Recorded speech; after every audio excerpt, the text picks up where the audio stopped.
Hello everybody, welcome back to Life with Sam. So I found this video and I'm curious what you think. I know how I feel.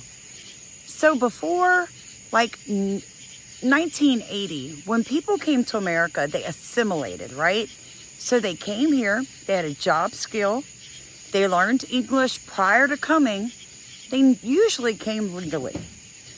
So you had a lot of skilled laborers. They did not drop the rate of pay for people in the communities. They did not overwhelm the welfare system. In fact, they weren't given welfare, folks.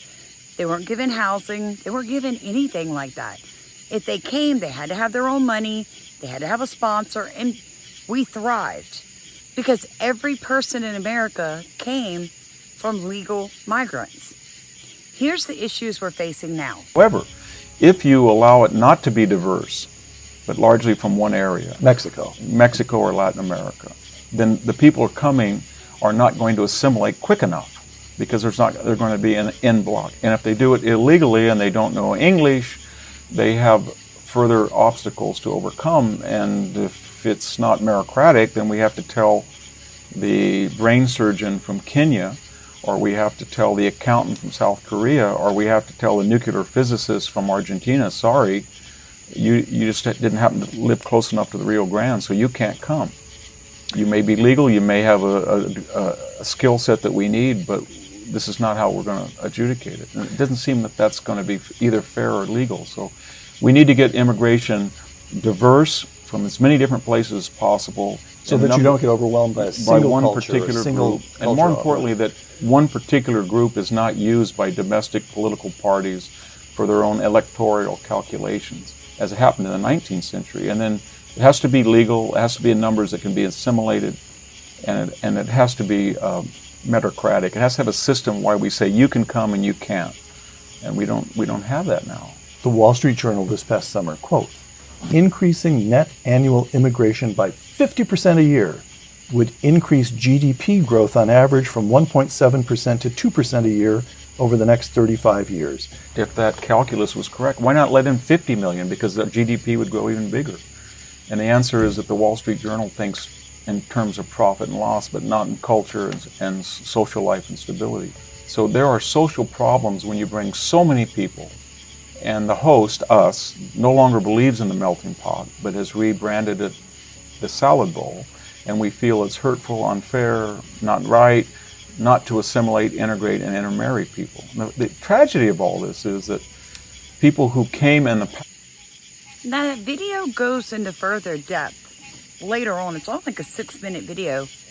What I found super interesting was the truth behind it. When you're letting in 6,000 South Americans in groups, they're not going to assimilate, folks, especially if you're housing them, feeding them, giving them free health care. See, those things are paid by American tax dollars. It's actually like the government has turned on us. Now, if you're not aware, the World Economic Forum, which most of us call WEF, Agenda 2030, calls for mass migration. Now, they're going to tell you there's great upheavals in these countries. I mean, like these poor people. But it's all a lie. The political upheavals are being caused mainly by the CIA going over there and instigating, by the American government trying to push who they want to be the leader of these countries. Just like you're seeing happening in America with them pushing Sleepy Joe on the American populace. Guys, it comes down to they want a one world order. I hope you'll fight with us. I know that you hear that Republicans want to take it all back. Really what we want is to go back to the Constitution of this country. We're a constitutional republic. We're not a democracy. And if you truly understood how a democracy is set up and run, you wouldn't want to live in one. Because whomever is the minority is always going to be ignored. But there was a time in America where you weren't coddled because you were different. You're seeing places like East Baton Rouge That's in Louisiana, where the city is splitting in two. They'll tell you, oh, it's all racism based. Actually, it's not. It's because Baton Rouge decided some kids living in a neighborhood, going to the neighborhood school, had it better than other children. So now we need to bus these kids who have a good school close to home 2.5 hours one way to go to a failing school district in a drug zone to make it fair. That is not how America was built, folks. That is not what made this country great.